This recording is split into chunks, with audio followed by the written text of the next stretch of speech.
যেটা জল সংকট আমাদের এলাকার ছিল না, কিন্তু এখন এবার পরিস্থিতি এই হোক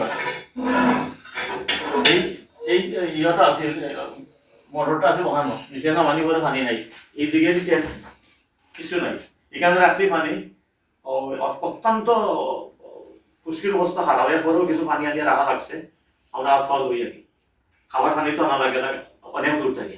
দেখেন আমরা কি সমস্যা আছি, আমরা এই টিউবওয়েলের সমস্যা সবার ঘরে ঘরে টিউবওয়েলের সমস্যা হয়ে গেছে।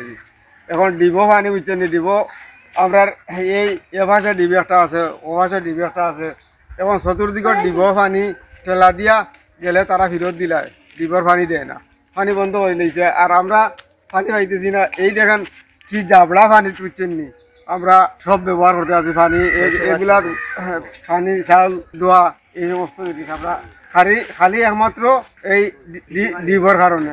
2 নম্বর বদানুসার ইউনিয়নের বিশেষ করে 1, 2, 3, 4 ও 5 এই 5টি ওয়ার্ডের পানির স্তর নিচে নামার কারণে বিশেষ ডিপ টিউবওয়েল 170 ফুট থেকে 200 ফুটের ভিতরে কৃষি ডিপ স্থাপনের কারণে অনেক গৃহতে যে বাড়ি ঘরে যে টিউবওয়েল আছে সেই টিউবওয়েলগুলা সেই পানি সরবরাহ পাচ্ছে না, বিদায় অনেকে টিউবওয়েলের পানিবিহীন চলাফেরা করছে। তাই ডিপগুলা যেগুলো আছে দিনের বেলা সেই ডিপগুলা না চালানো যে বিভিন্ন মহিলাদের সাথে আমরা আলোচনা করে সবাইকে বলে দিয়েছি, বিভিন্ন মসজিদে মাইকিংয়ে বলে দিয়েছি যে দিনের বেলা যাতে কোনো শেষ না করার জন্য, রাত্রেবেলা কৃষি শেষ করার জন্য।